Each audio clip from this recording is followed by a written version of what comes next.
क्या आपने कभी सोचा है, एक ऐसा व्यक्ति जिसे कभी इस्लाम का सबसे बड़ा दुश्मन माना जाता था, वही कैसे इस्लाम का सबसे मजबूत, सबसे न्यायप्रिय और इतिहास बदल देने वाला नेता बन गया? कैसे एक आदमी की तलवार, जो पहले मुसलमानों के खून की प्यास रखती थी, बाद में कमजोरों की सुरक्षा, अन्याय के अंत और सारी दुनिया के न्याय का प्रतीक बन गई?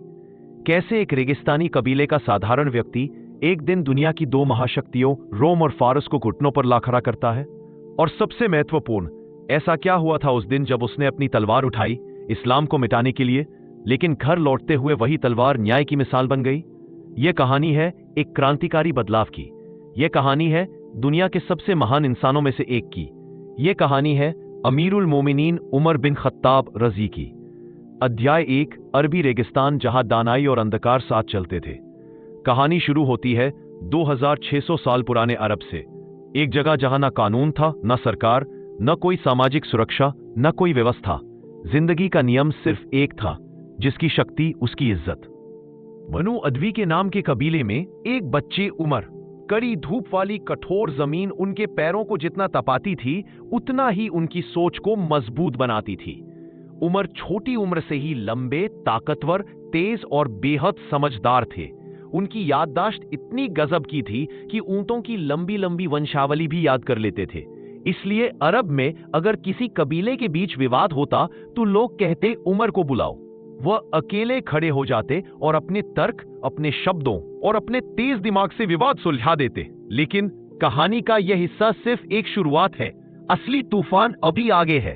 अध्याय 2, एक ऐसा व्यक्तित्व जिससे लोग डरते भी थे और सम्मान भी करते थे। उमर बिन खत्ताब रज़ा ना सिर्फ ताकत में बल्कि वाक्पटुता में भी अद्वितीय थे। अरब के लोग जब निर्णायक बहस चाहते तो कहते अभी उमर बोलेंगे, फिर फैसला हो जाएगा। मक्का के बाजारों में जब भी व्यापारियों के बीच झगड़े होते तो सबसे पहले जिसका नाम लिया जाता वह उमर थे। लेकिन उमर सिर्फ एक आदिवासी नेता नहीं थे, उनकी एक और पहचान थी, कठोरता। सही को सही और गलत को गलत कहने का उनका तरीका अपनी जगह अलग था। कभी किसी मजलूम की मदद करते तो किसी अपराधी को कड़ी सजा भी दे देते।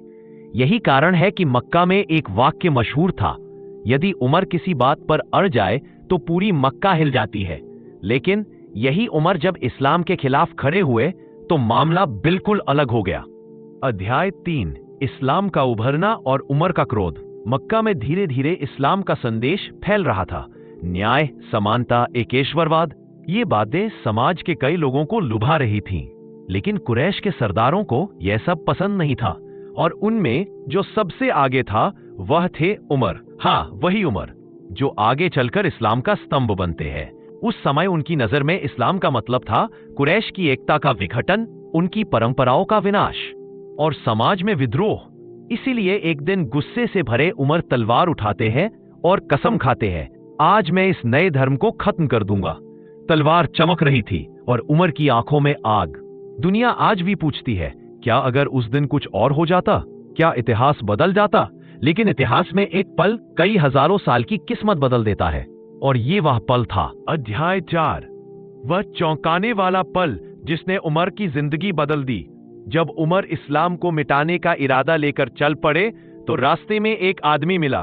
उसने कहा, उमर, पहले अपने घर जाइए, आपकी बहन और बहनोई भी मुसलमान हो चुके हैं। जैसे किसी ने तेज हवा में आग भड़का दी हो। उमर गुस्से में बहन के घर की ओर बढ़ते हैं।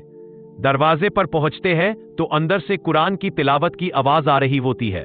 गुस्से में दरवाजा तोड़ते हैं, अपनी बहन फातिमा को थप्पड़ मार देते हैं और बहनोई को घायल कर देते हैं। लेकिन यही एक ऐसा दृश्य होता है जो सबसे कठोर दिल को भी पिघला देता है।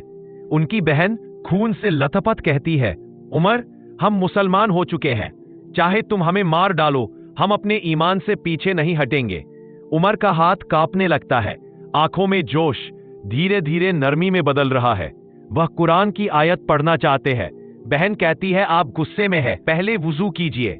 उमर वुजू करते हैं, कुरान की पवित्र पंक्तियां उठाते हैं और पढ़ना शुरू करते हैं। ताहा मा अंजलना अलैकल कुरआना लितश्का। ये शब्द उनके दिल पर वह कहते हैं, मुझे मोहम्मद विश्वास माँ के पास ले चलो। और उस दिन जिसने तलवार उठाई थी इस्लाम को खत्म करने के लिए, वही व्यक्ति इस्लाम का सबसे बड़ा रक्षक दिन जब काबा के सामने पहली बार शक्ति दिखाई गई, उमर रजी अल्लाहु अन्हो उमर मुसलमान हुए तो लोग समझ नहीं पाए। कई सहाबी डरते डरते ईमान छिपाते थे, लेकिन उमर, उनकी फितरत ही अलग थी। वे खड़े हुए और कहा, किसी को अगर ईमान से डर लगता है तो वह घर में रहे। मैं उमर हूं, आज मैं काबा जाकर खुलेआम नमाज पढ़ूंगा। पूरी मक्का दहल गई।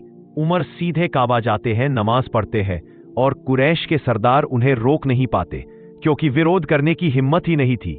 मुसलमान खुशी से रो रहे थे। इतिहास इस दिन को इस्लाम की शक्ति का उद्घोष मानता है। अध्याय 6, हिजरत, संघर्ष और नए युग की शुरुआत। जब मुसलमान मदीना की ओर हिजरत कर रहे थे तो अधिकांश छिपकर या रात के अंधेरे में जाते थे, लेकिन उमर, उन्होंने इतिहास की सबसे साहसी घोषणा की। काबा के सामने खड़े होकर कहा, जिसे अपनी मां के रोने की फिक्र न हो वह मेरे